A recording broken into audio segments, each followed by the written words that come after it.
Hello, everyone. Let's move into knowing development, plasticity, and sensitivity periods in the context of translation neuroscience.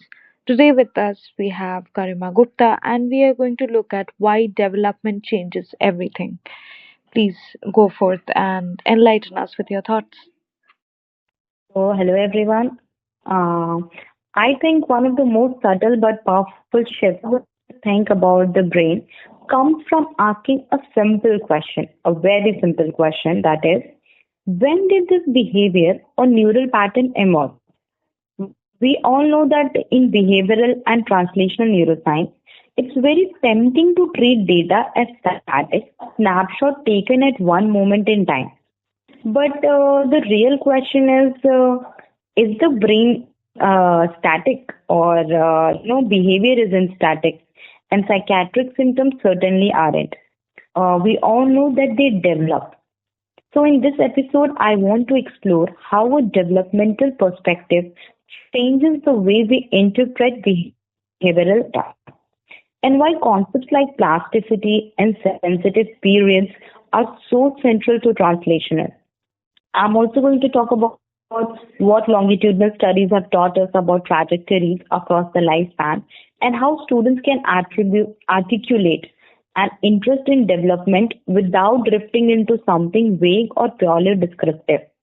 Because development isn't a side topic in neuroscience, it fundamentally reshapes the question we ask.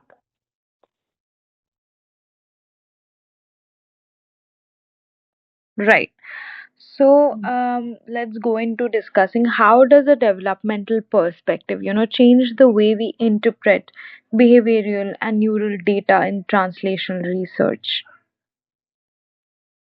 Okay. When we look at behavior or brain data at a single time point, you see it's easy to assume that what we are seeing is a stable trait. But from a developmental perspective, that assumption often breaks down. A neural pattern that looks maladaptive in adulthood might actually reflect a delayed or altered developmental trajectory, and also a behavior that appears pathological at one age might be adaptive or even protective at another. So development forces us to interpret meaning.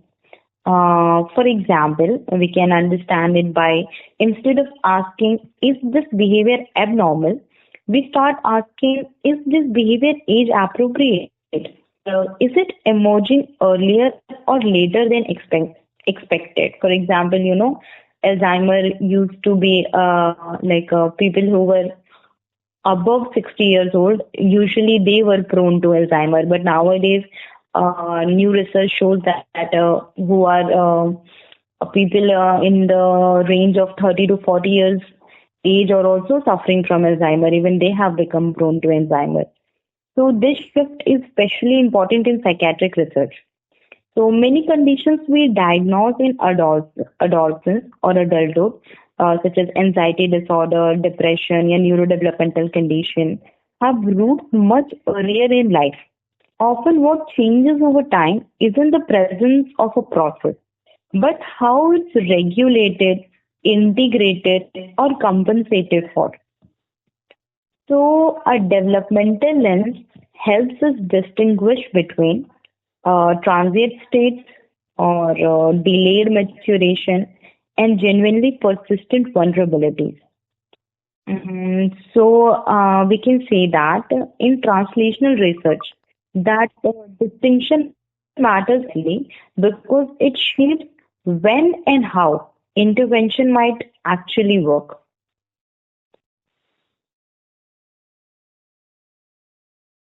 Right. So let's move on to what are some influential findings about sensitive periods, neuroplasticity, and environmental modulation, which encompasses stretch, enrichment, digital exposure, that have clear translational implications.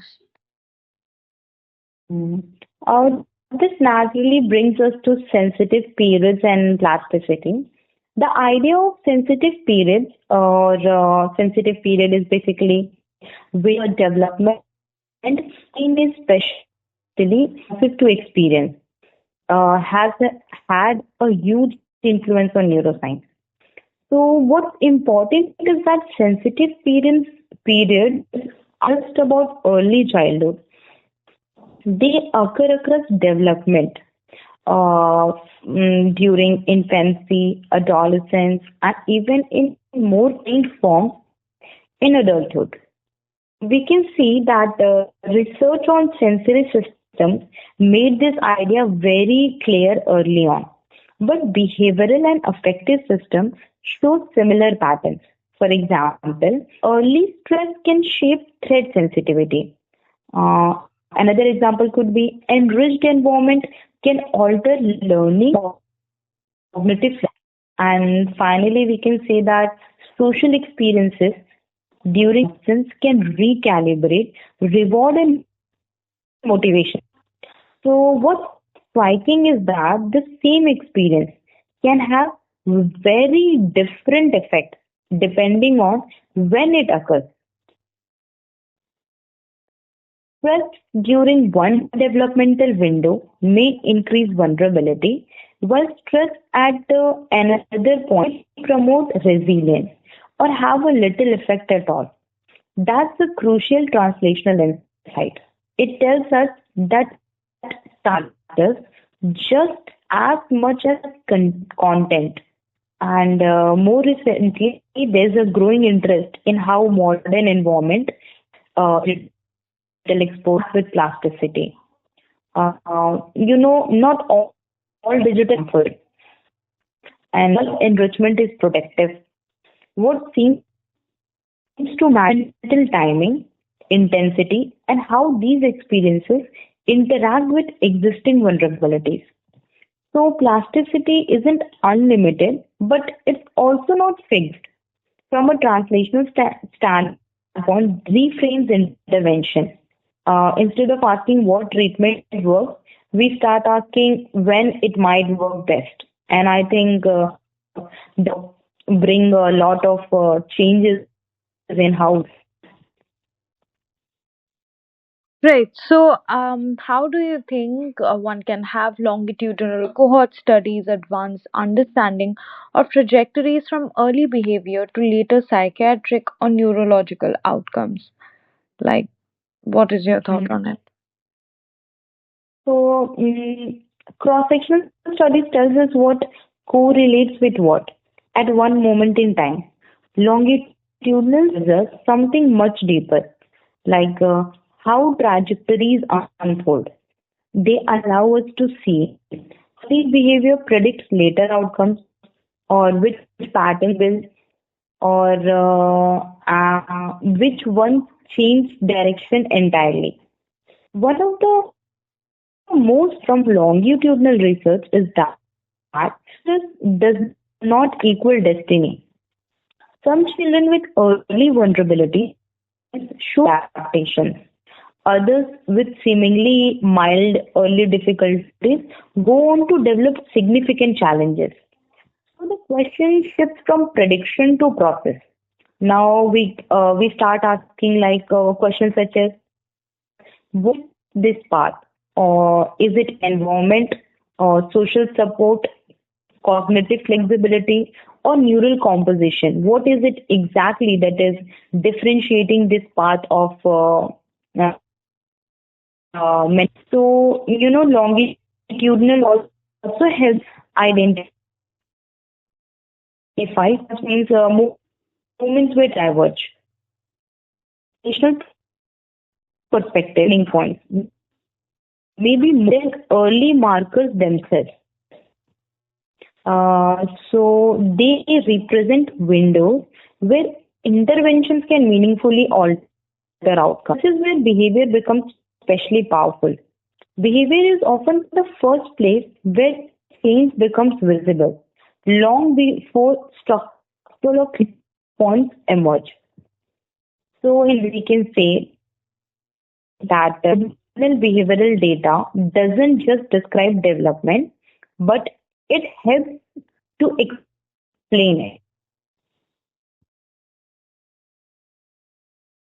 Okay. So, what do you think that for applicants, how can an interest in development be articulated so it remains tightly tied to mechanistic and translational questions?